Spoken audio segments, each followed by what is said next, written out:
There I was, one of the biggest jobs of my career, absolutely panicking, staring at my Canon R6, and the producer just says, I just sold all of my Canon cameras and lenses. That is a Canon C70, a Canon EOS R6 is my B cam, a whole host of Canon L series lenses. What have I done? To replace those cameras, I've just bought a Sony a7 IV, a Sony FX30, and a Sony FX6. The prices in turn are the a7 IV costs $2,498, the FX30 with the top handle comes in at $2,199, and the Sony FX6, Sony's mid-range cinema camera, comes in at $5,998. This brings the total cost to a whopping $10,695. So, glossing over the fact that for the next year I'm going to have to survive purely on those tins of baked beans with the little sausages in, let's break down 5 things about these Sony cameras that actually enticed me to change, and then we're going to talk about some of Canon's negatives, some things that definitely drove me to change away from that system. Third-party lens support is extremely important for a lens mount. This basically enables other manufacturers to sort of jump aboard a lens mount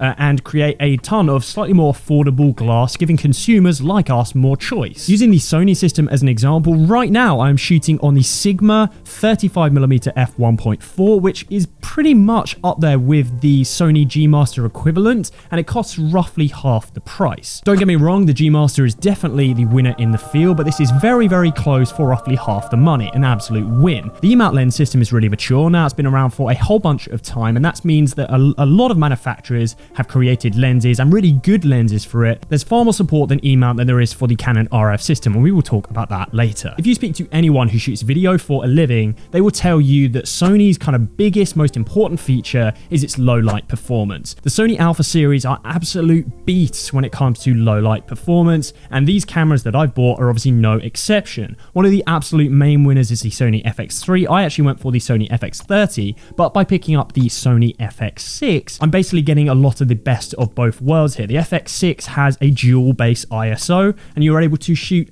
unbelievably clean images at insanely high ISOs. These cameras genuinely are magic. You guys know, and I've talked about the fact that I love my Canon C70. However, my main drawback with that camera is it's just a little bit too big. One of the main pulls about making this switch was the Sony FX30 and its size. I've already taken this kit, leaving the Sony FX6 behind, actually on a trip. I went to Barcelona and shot for my friend Tommy, you guys know him, and I was able to get a whole bunch of quality in one backpack, simply taking the a7 IV and the Sony FX30.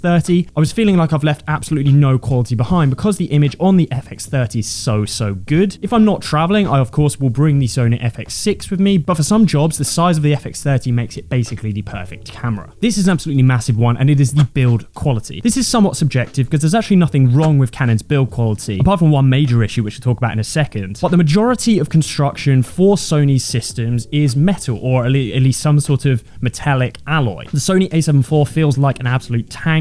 The Sony FX30 also feels like extremely secure, solid in the hand. Ironically, the sort of kind of most plasticky feeling out of these 3 cameras is the Sony FX6, but it still feels super sturdy and really, really robust. With Canon's system, a lot of their build is actually kind of plastic. It's like a polymer. It does feel really secure, and for the most part, there's nothing wrong with Canon's build quality, but personally, I prefer the metal, slightly more rugged feel to my cameras. The one crucial thing is I did love the Canon C70, but when you're spending $5,000 on a camera, it can't have a pretty crucial error. It actually had a horrible hinge issue that everybody complains about. It's very, very flimsy, very, very lightweight, and always breaks. I actually already had to send mine off to Canon to get this fixed because it was just an absolute nightmare. Finally, the stabilization systems on Sony are, in my mind, far superior to that of their Canon equivalents. On Canon cameras, everybody kind of aware and knows of the wobble gate that everyone was talking about. You basically get kind of warping and wobbling in your footage, and very often you're shooting handheld, you can get home on your computer and you realize that some of your footage is actually ruined by this wobbling and warping. No such issues so far on the Sony system. The in-body image stabilization systems on the Sony a7 IV and the FX30 have been very, very strong so far. Really, really happy with them. Another advantage is you get a game-changing feature allowing you to stabilize your footage using the metadata shot in camera. That has to be done with Sony's Catalyst browser, but it is a really, really cool feature. So now onto the reasons why I wasn't satisfied with Canon, why I ultimately decided to leave that system. So before I go ahead and slam Canon, I do want to just say that I love Canon cameras. I love the Canon system, and if you shoot Canon, there's absolutely nothing wrong with your cameras. The C70 is one of the best cameras I've ever owned. Shooting C-Log 2 is an absolute dream and the best log profile I've ever used. That particular camera is absolutely mad. Apart from the hinge issue that we've already talked about, literally feels like one gust of wind will break your camera screen. The fact that you're getting essentially a $13,000 camera sensor inside a body that costs you like $4,500, absolutely unreal. Anyway, onto Canon's problems. First of all is Canon's control of the RF mount. There's been a number of situations recently where third-party manufacturers actually being told to stop manufacture of third-party lenses for the RF system. What this means Canon want full control of all of the lenses that are approved to use the RF mount, and that's looking like so far it's going to be a one-way street for buying Canon lenses. You can only go to Canon, and right now there's no, for instance, Sigma Art series of available RF lenses, no Tamrons, no Viltrox, any of those kind of slightly more affordable options, no go for Canon's RF mount. It's somewhat understandable as a business as to why this is happening, but at the same time, for us, for consumers, for videographers and photographers, this is a bad thing, reduces competition, and of course means that we have to end up buying those more expensive RF lenses, even though they are great. And for number two, I want to tell you a little story. Recently on a shoot, this must have been a few months ago, it was actually one of the biggest shoots of my career. I was a B camera operator for this job, and I was shooting on the Canon EOS R6. Normally I'd be shooting on my C70, but it was otherwise engaged. So I was shooting on the R6, and we were in quite a hot environment.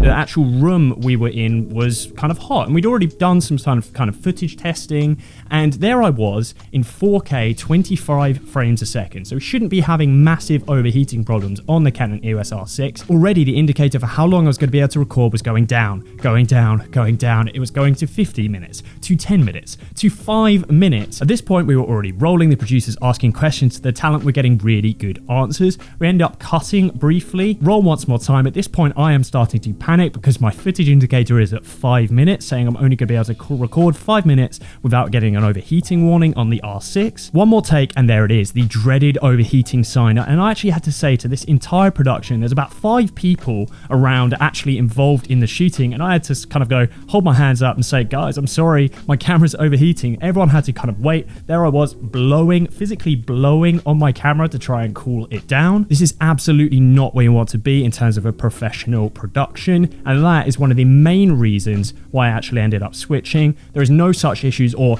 at least they are nowhere near as significant with the Canon line. It is unacceptable in my opinion to have overheating issues like this on, or kind of anywhere close to professional grade cameras. So I've just spent all of this money on these cameras, but is it even necessary? You can watch this video right here to find out if all you need might just be your smartphone.